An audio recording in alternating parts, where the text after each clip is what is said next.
Everybody step in, tell them, hey, we did it for love, yeah. That's why we did it for love, yeah. All right. 5, 6, kick that. Hadouken! Hello, everyone, and welcome to the first installment of Chrymes with Crime. Since I come so deep with my sort of documentaries, I wanted to have a new way where I present you guys content a lot faster than it takes for me to make these documentary style videos in a much more lighthearted way. As much lighthearted as I can get is talking about crime. So it won't always be centered around murders, but pretty much any crime we can talk about here today. And the first thing that caught my attention was about 2 hours ago. I installed the Investigation Discovery Go app on my phone, and I did this. Why? Because I just assumed when it came across as a suggestion, this would be something that would be on a true crime YouTuber's phone, right? I mean, what do you expect when you see a true crime YouTuber and you glance over at their device? I mean, you walking around the town and you see Clarissa Sheik and you force your neck to look up to say hi to her, and you look down at her phone. What you think you're gonna see like knives and blood and thumbnails and the screensaver of some serial killer, the BTK or something? What do you expect? I don't know, but I just assume I should have it on my phone. So I put the Investigation Discovery Go app on my phone, and then I said, you know what? While I'm cleaning up this room, why don't I just put something on and stream it to my television? And it was called Murder in Mayfield, if I'm not mistaken. Murder in Mayfield. This was about an 11-year-old boy in 1989 by the name of Collier Landry, who watched his mother, Nicole. I guess murders automatically make me think about OJ. He watched his mother, Noreen Boyle, who was married to his father, Dr. John Boyle. Just had to be a John, huh? But his father killed his mother when he was 11 years old and buried her in their yard, in their home. And what I love about this is that it focuses on his life from the time he had to testify against his own father for killing his mother and the trauma that it caused him. And I encourage everyone who has not watched it, I get the sense, however, that I'm the last person to watch it. But for those people who've never seen Murder in Mayfield, you should watch it and to understand what a traumatic experience can do to someone throughout their life. Because I'm going to tell you this. Landry was adopted after he testified against his father, and pretty much everybody in his family disowned him. So in one swoop, he goes to sleep and he wakes up. He loses his mother, he loses his father, he loses his dog, he loses his entire existence, and he goes and he gets adopted. And when we think about an adoption, we think about the best possible scenario for a kid. The best possible scenario would be if they were to find loving parents. Check. If they were to find people that care about them, who know their background and are catering their parenting advice to what they feel that you need, that will be best for your future. I tell you this, he had the best foster parents you could find. He loved his foster parents, couldn't ask for a better life. So at the best possible scenario for this child, he still had a void in his life. And this covers how his father from prison even treated him through the letters he sent back, making him feel lower than earth until it came up for his father can get parole, but he need for his son to vouch for him that he want him released. And it comes down to the end to where they're sitting face to face, and he's a 38-year-old man, around my age, and he wants his father to finally admit what he did to his mother and the real reason why. And he feels that he needs this in order to move on. Now, what I was taking from this is that he feels his father holds the key to his mental freedom to finally put this behind him in the past. It may not be a murder for you. It may be something as if your grandparent treated you wrong in the past, or it could be anything, but whatever is holding you back. What I learned from watching this is it is not the person, it is you. You are in control, you are in charge of forgiving and for letting go. Not them, not their action. Their action, it doesn't matter. You are totally in control of what you want to hold on to in life. And sometimes we know this, we just need a different outlet or a different way to hear this for it to hit home and be concrete in our mind. So again, download the app on your phone. It'll immediately play. I encourage all of you guys to watch it. But that's the case that I watched this week.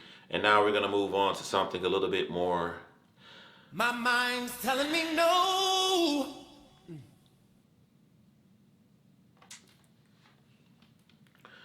R. Kelly. I would have made a trillion R. Kelly videos had I started this series sooner. And I'm probably going to talk about R. Kelly again in the future. So I'm like, there's 20 years of material to talk about with R. Kelly if you guys have never heard me talk about the Pied Piper himself. So, look at this clip. You know, I don't care how famous or where I've been in my life. I'm still a street performer, man. My heart, man, loves people of all kinds, especially the ones that hate me. And no matter where I go, I always remind myself that I'm a mama's boy.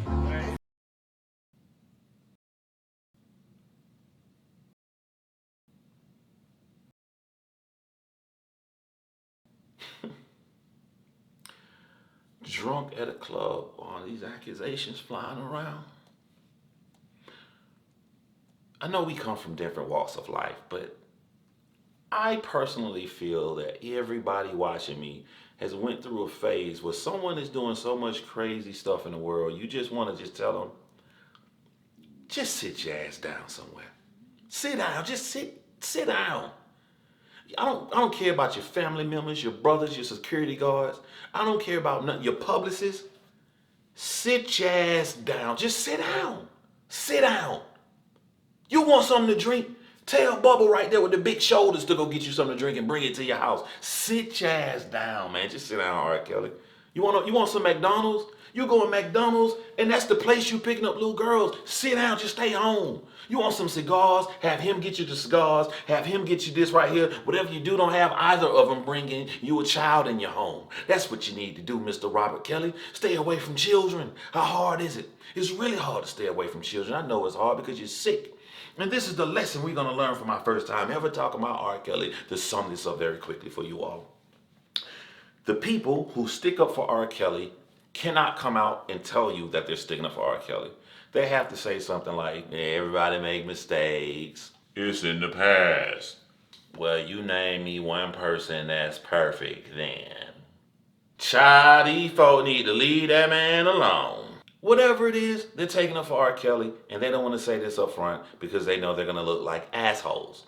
So this is what you guys need to remind them of every single time somebody tries to do this. If someone makes a mistake, you're going to have fear inside of you.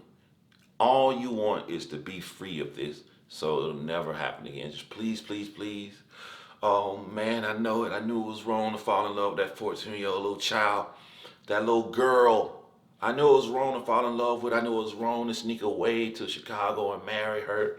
But if you guys would just please, I'm begging you, just annul this marriage right here and I will go on with my life. Everybody I would date from now on will be an adult. They will be grown. I promise it will never happen again. Still an asshole. But he made a mistake.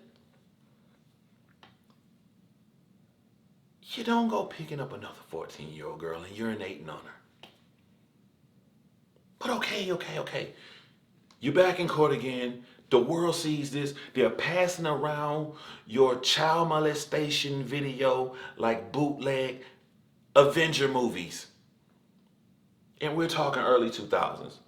Now you're praying, oh God, please, if you can just get me out of this situation, Lord, I swear I won't never do it again. Nobody will ever hear about me and any little girl. I won't even mess with nobody 19 years old. I won't even mess with nobody 18 years old. Just get me out of this situation, y'all, please.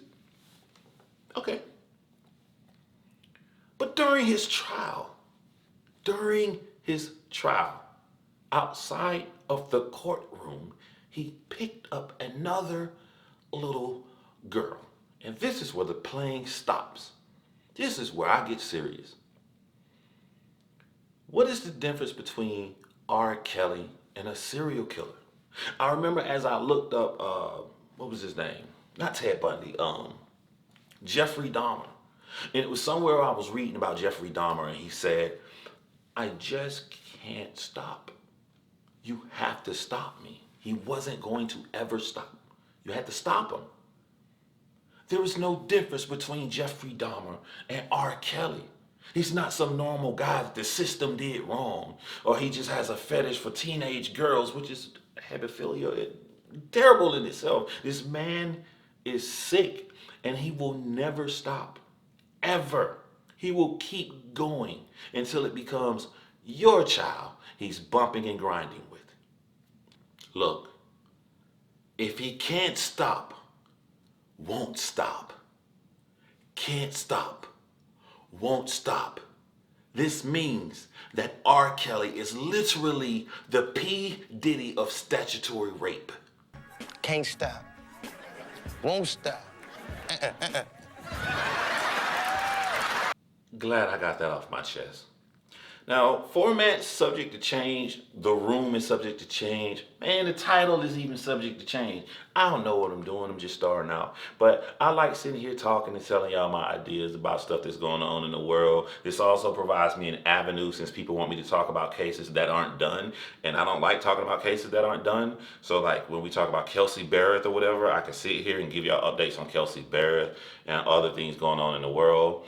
I'm gonna add one more serious video to tomorrow's video, but besides that, I did not forget the death of Nipsey Hussle. I think there's a learning lesson that we can achieve from talking about what happened Sunday night, and then also the double standards people may feel with women or men on the drugging of Cardi B. So I hope this is a new series that you guys will like. Give me some pointers. But we're going to end this on a question, and this goes back to the first case we talked about with Collier Landry. At the end of that documentary, he did sit face to face with his father in prison. Now here's the catch. Put yourself in the shoes of his father. Your son wants you to tell him how you viciously killed his mother. Your son holds the key to your freedom. It's rare that we are pitted against our morals. Very rare that we are face to face with what would you do. So what would you guys do? Knowing that if you told him the exact horrific details of what you did to his mother, it may upset him and you may spend the rest of your life in prison after the almost 30 years you've spent in prison now. Or you can try to make it lighthearted a little bit, lie a little bit, give him a little bit just so he can feel satisfied, and then he grants you your release and you're out of prison. You're out of the hellhole you're in. When pitted against your very own morals, what would you do? Leave that answer in the comment section. Hopefully after you give me a thumbs up, click like and subscribe. And I want to end this as I end every single video. The problem when you commit a crime. You think about the big things in life. You think about your children. You think about your home. But it's the trivial things that we always forget about that we'll miss. Such as the freedom to walk out on your back porch or feel the breeze or go and enjoy a movie and eat a bag of popcorn. It's because of these trivial things I always end by saying, don't kill, make a sandwich. Enjoy your day, everybody. Hadouken!